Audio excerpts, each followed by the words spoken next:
I don't know what it is about these movies, but after finishing each one more on the disappointed side, something inside of me just needs another Hell House installment or something to keep the story going. And now that we have not only a new addition but a new connection with the lore, I'm disappointed yet kinda excited for what's next. Around a week ago, Hell House LLC Origins: The Carmichael Manor, yes, that is the full title, released on Shudder and I think Amazon Prime as well. I just got finished watching and I have many thoughts, but first, let's see where we left off with the original trilogy.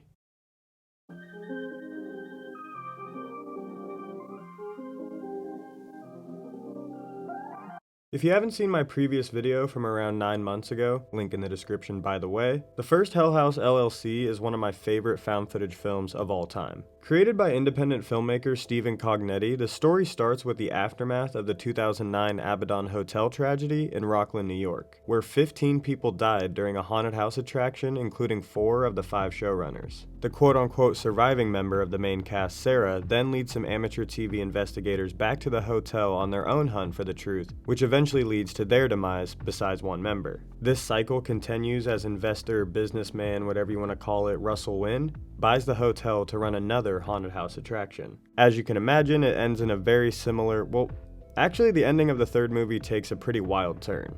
Let's get into the real lore. The Abaddon Hotel was purchased in the 1980s by cult leader Andrew Tully and had become infamous for mysterious disappearances of guests, but more notably the group self-sacrifice the cult committed inside the dining room.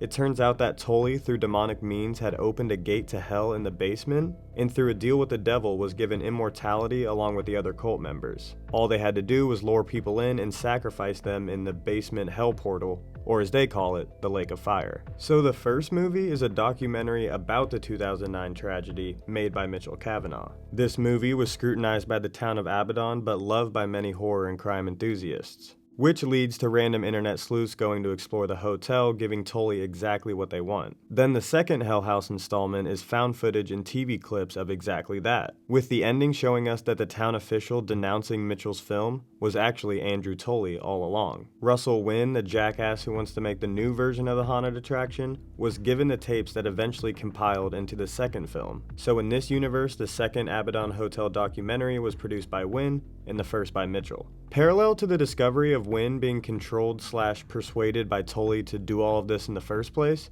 is the discovery that Alex, the creator of the 2009 haunted house attraction, was also being manipulated in the same exact way. And lastly, the ending of the third film shows us that the original 5 souls are trapped in the hotel along with others like Wynn in what seems to be a purgatory-like place. Again, this film series is a lot.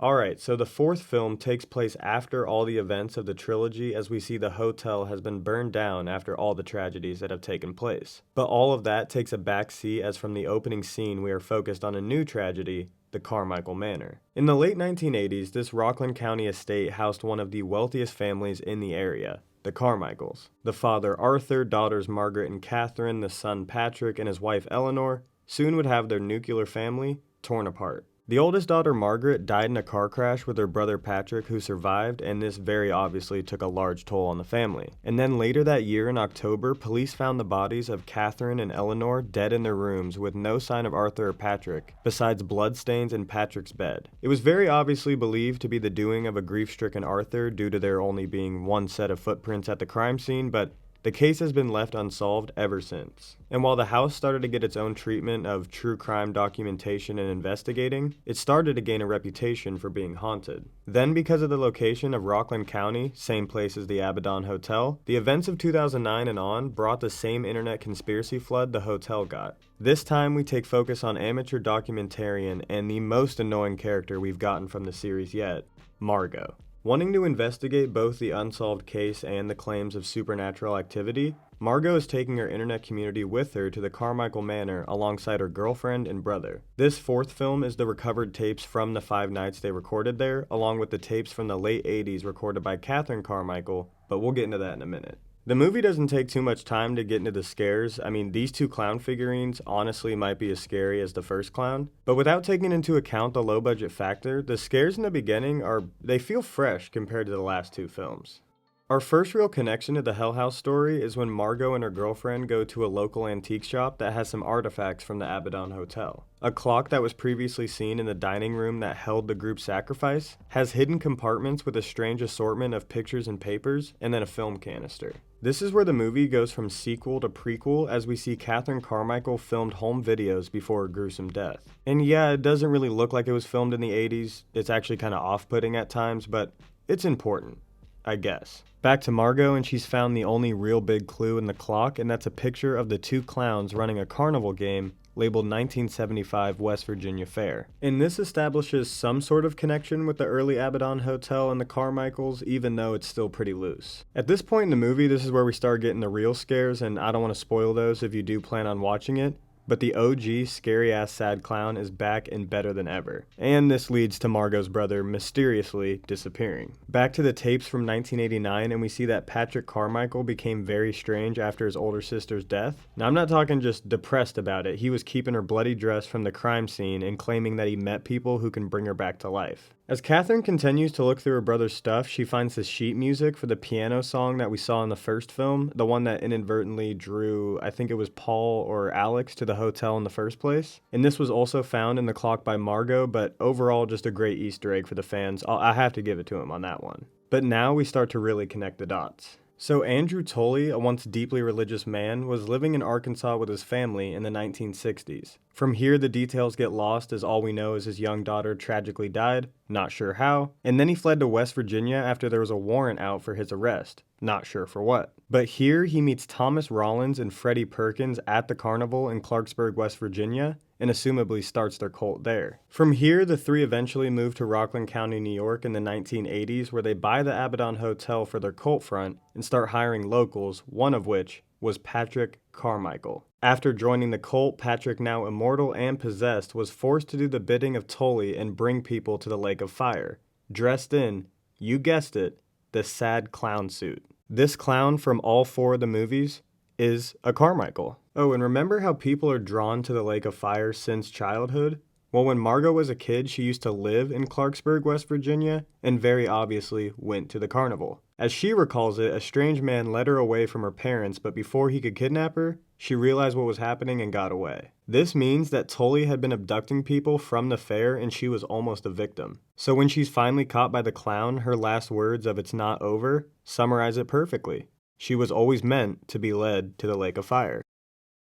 Alright, I get what they're trying to do here. Instead of the story we assumed we'd get with a title like Origins, we get a new and different perspective into a backstory that we know pretty little about. The Carmichael story, as shoehorned in as it feels, does fit the timeline and storyline, and it did give us a very cool reveal into the series' main villain, this creepy but what we need is the Tolley movie. I do like that this establishes the overall organization of the cult having wealthy people involved.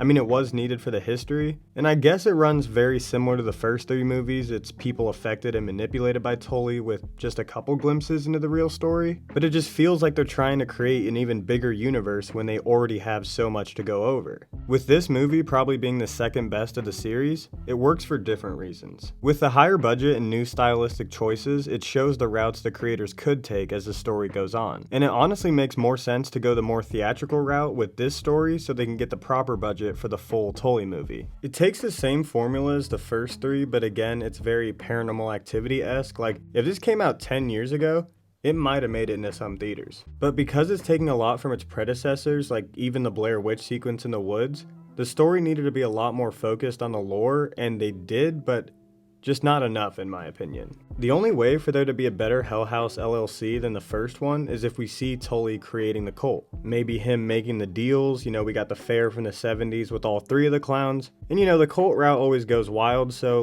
let's see some sacrificial shit. But that's what I mean by I know what they're doing. They are keeping us hanging on for that movie, most likely what the 5th installment will be, and I respect it, but I don't like it. My main concern is that under the title Origins, they just continue this anthology-like series to stretch out the movies and continue to tiptoe around the real lore, which they could very possibly do, but the reception on the 4th installment seems to be pretty good, so they honestly might get a full studio deal for the 5th one. But even though I have my critiques, I did enjoy watching this movie. I mean, it's only 90 minutes long, and it does have some good scares. But the creators have yet to capture that fear that the original movie provoked. The reason I'm still hanging on to this series is I do have faith in it, but as an aspiring creator, it's just nice to see independent projects like this peek its head into the mainstream. Especially ones that take these big of risks with experimental storytelling and visuals. It just needs a refined, fully produced feature film that uses the two best things that they got to their advantage: the Tully backstory and those damn clowns. So what do you guys think of the Hell House series? Have you seen the newest installment? Did you also feel a little let down but also enjoyed it? Let me know in the comments below, and of course throw me out some suggestions for movies and shows you'd like to see me talk about. One of you guys actually let me know this movie dropped in the first place, so shout out to you. And yeah, make sure to like and subscribe, and I will see you guys soon with another video, probably in like a week, hopefully.